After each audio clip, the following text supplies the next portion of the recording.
Polisi ini kaget dong, ternyata mereka menemukan 40 jasad bayi sudah dalam berupa mayat.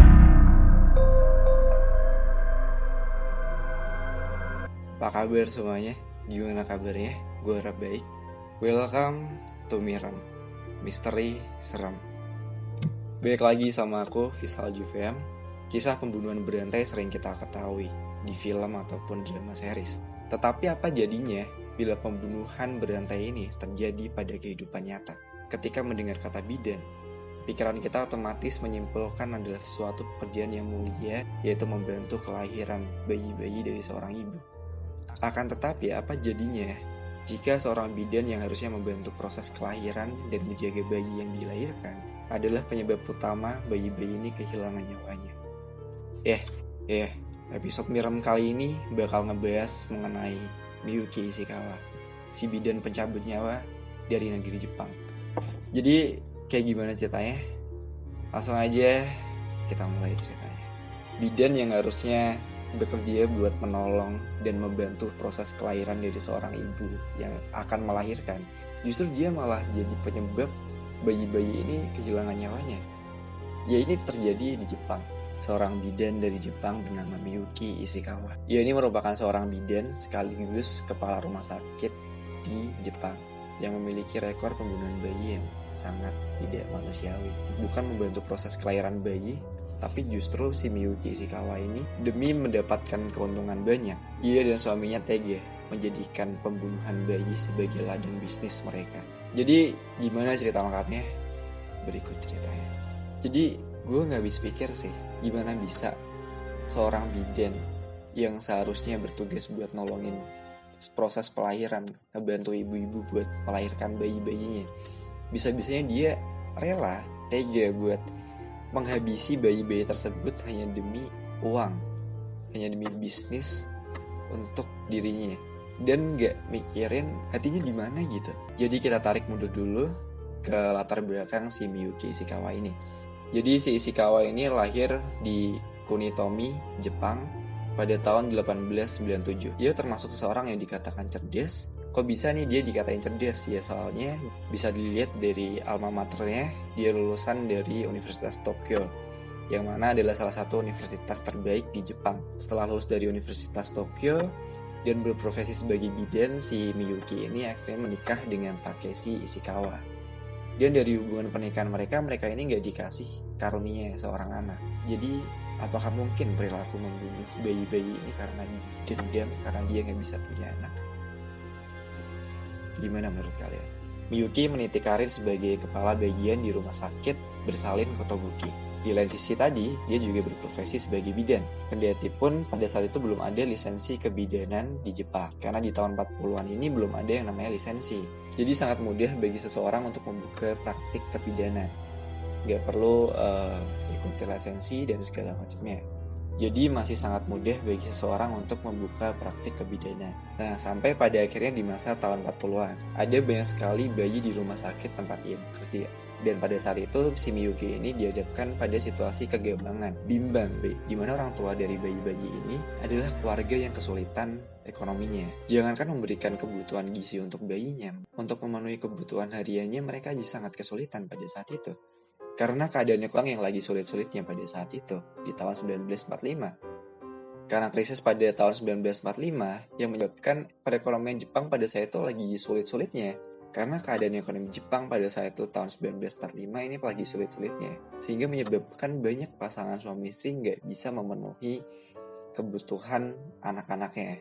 Jangan untuk membesarkan anak untuk makan sehari-hari aja susah gitu. Miyuki yang pada saat itu bekerja sebagai kepala rumah sakit mendapatkan banyak pasien dari kalangan tidak mampu tersebut yang memutuskan untuk melahirkan di rumah sakit tempat dia bekerja. Dan parahnya si Miyuki dan suaminya ini memanfaatkan keadaan ekonomi Jepang yang lagi bobrok seperti itu untuk perilaku yang sangat keji. Dia bisa-bisanya bikin bisnis, yaitu praktik membunuh bayi, anak-anak yang dilahirkan, bayi yang dilahirkan dari para ibu dengan keadaan ekonomi yang sulit untuk dibunuh. Dengan teganya si Miyuki ini memilih untuk menelantarkan bayi-bayi daripada menyelamatkan mereka. Miyuki ini berpikir bahwa kematian adalah jalan terbaik satu-satunya. hal terbaik untuk bayi-bayi tersebut daripada mereka harus tumbuh besar di keluarga yang miskin. Ironis banget emang, bayangin aja. Nah pasti kalian juga heran kan? Aku juga heran sebelumnya, gimana bisa seorang para keluarga, orang tuanya, gimana bisa orang tuanya setuju untuk membunuh bayi. Zaman dulu nggak bisa digugurin gitu, jadi dilahirin dulu baru dibunuh, bukan dibunuh masih dalam kandungan, tapi dilahirkan dulu baru dibunuh.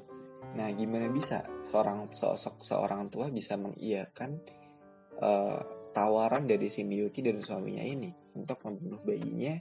Jadi kenapa hal ini bisa terjadi? Jadi si Miyuki dan suaminya ini meyakinkan para orang tua bahwa uang yang dikeluarkan untuk membunuh bayi mereka ini lebih murah daripada biaya mengurus bayi-bayi mereka, daripada uang yang akan mereka keluarkan untuk menghidupi bayi ini hingga tumbuh besar nantinya. Fuck, bisa kayak gitu. Hingga akhirnya pasangan-pasangan suami istri itu pun setuju dan mengiyakan tawaran keji dari si Miyuki itu. Miyuki memilih untuk menelantarkan bayi-bayi dari kalangan tidak mampu tersebut. Ia merasa hal itu adalah hal terbaik bagi bayi dan keluarganya. Yang tentunya buat dia juga, karena dia dapat duit dari itu. Ia tega mengorok pundi-pundi uang dari orang tua yang merestui tindakan kejinya tanpa sedikit pun merasakan bersalah. Ia kemudian menjadikan praktiknya ini sebagai ladang bisnisnya bersama suaminya. Tindakan menyimpangnya ini berujung kepada banyaknya kematian bayi. Jumlah korbannya diperkirakan ia telah menyebabkan kematian 103 bayi. Dan mengetahui tindakan sadis Miyuki tersebut membuat banyak perawat, bidan, dan staf di rumah sakit ini banyak yang keluar karena malu dan geram akan perbuatan si. Oh ya, sebagai informasi juga, di tahun tersebut yang namanya alat kontrasepsi juga masih belum familiar dan secanggih sekarang, sehingga wanita yang sudah kandung hamil juga terpaksa harus melahirkan di zaman tersebut, sehingga ya jadinya banyak yang hamil, ya jadinya banyak gitu lah. Nah karena melihat hal ini pula, si Miyuki ini jadi makin menjadikan hal praktiknya yang keji ini jadi ladang bisnisnya karena potensi yang besar. Dengan kondisi seperti itu, justru dimanfaatin sama si Miyuki dan si suaminya ini untuk mendapatkan banyak uang dari keluarga si bayi dengan cara meyakinkan bahwa biaya mahal untuk membesarkan bayi-bayi mereka dan menghabisi nyawa bayinya adalah jauh lebih murah biayanya ketimbang harus membesarkan mereka. Praktik kejam ini juga melibatkan salah satu dokter, yaitu Dr. Shiro Nakayama, di mana tugasnya si dokter ini adalah memalsukan kematian dari bayi-bayi tersebut. Ya pokoknya dia megang ngurusin pemalsuan sertifikat kematian, intinya kayak gitu. Nah tapi pada 12 Januari 1948 praktik kejinya si Miyuki ini terpaksa harus berhenti dikarenakan akhirnya pelanggaran ini terungkap. 2 orang polisi dari kantor kepolisian Waseda secara nggak sengaja 2 polisi ini menemukan 5 jasad bayi. Bayangin 5 jasad bayi. Secara nggak sengaja menemukan 5 jasad bayi korban kebiadaban dari si pasangan Ishikawa itu.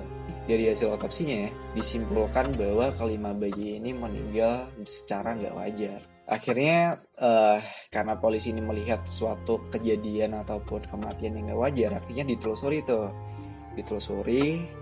dilakukan penyelidikan lebih lanjut. Polisi ini kaget dong, ternyata mereka menemukan 40 jasad bayi sudah dalam berupa mayat ditemukan di rumah seorang petugas kamar mayat, dan 30 mayat bayi ditemukan di sebuah kuil. Ironisnya banyaknya kematian, banyaknya mayat yang ditemukan, dan lamanya pembunuhan yang terjadi membuat pihak berwenang ini sulit untuk menentukan jumlah korban yang sebenarnya. Akhirnya jumlah korban yang tewas sampai saat ini belum diketahui pastinya berapa. Tentunya pasangan Ishikawa nggak mungkin benar-benar jujur dong. Dan untuk kasus pembunuhan yang banyaknya itu dia juga nggak nyatet juga. Jadi sampai sekarang belum diketahui.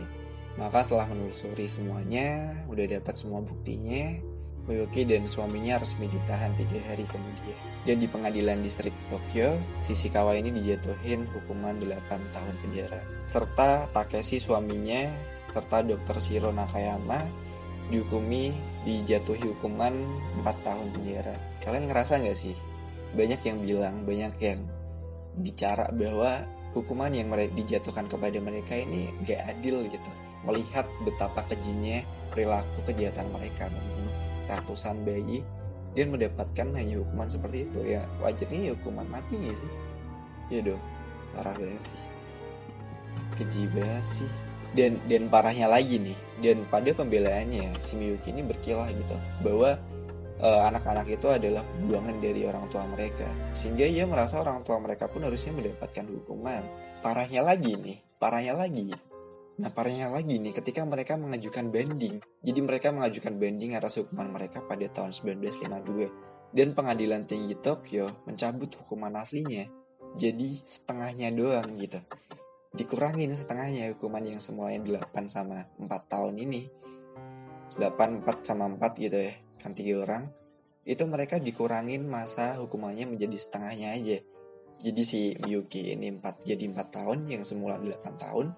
Kemudian si Takeshi dan si Dr. Shiro ini jadi 2 tahun doang. Jadi ini gak adil banget gitu. Gimana dia udah membunuh ratusan bayi dan akhirnya hukumannya yang semula 84 itu aja masih gak sesuai gitu. Cuman segitu doang, ini dikurangin lagi dong. Parah banget sih. Ya, zaman segitu emang Jepang habis kalah perang. Nagasaki sama Hiroshima juga habis hancur, habis dibom nuklir sama Amerika. Ya otomatis ekonomi Jepang pada saat itu hancur-hancuran. Makanya banyak banget orang miskin di zaman itu. Tapi sampai membunuh bayi atas alasan ekonomi, ini nggak dapet sih gue sih feelnya. Aku nggak habis pikir sih. Ya parahnya lagi, itu membunuh ya dibayar sama orang tua bayinya gitu.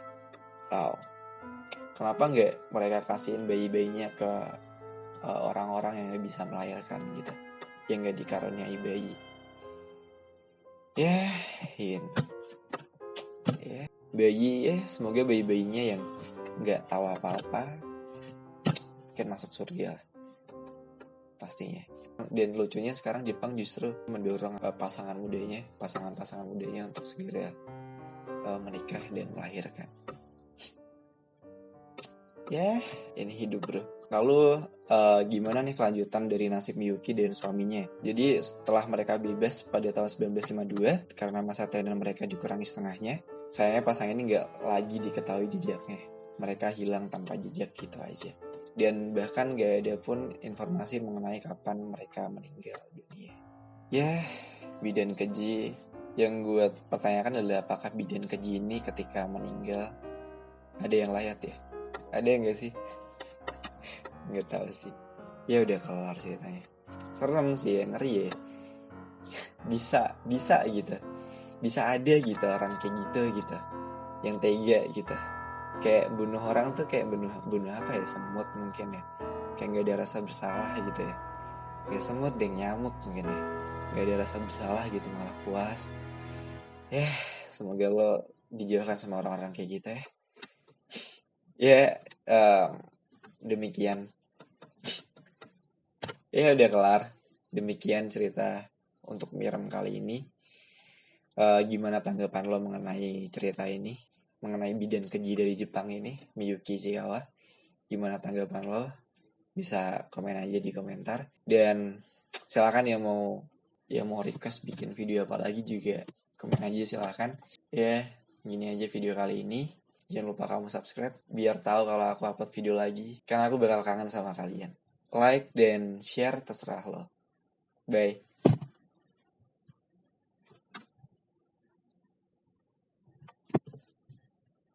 Dadah.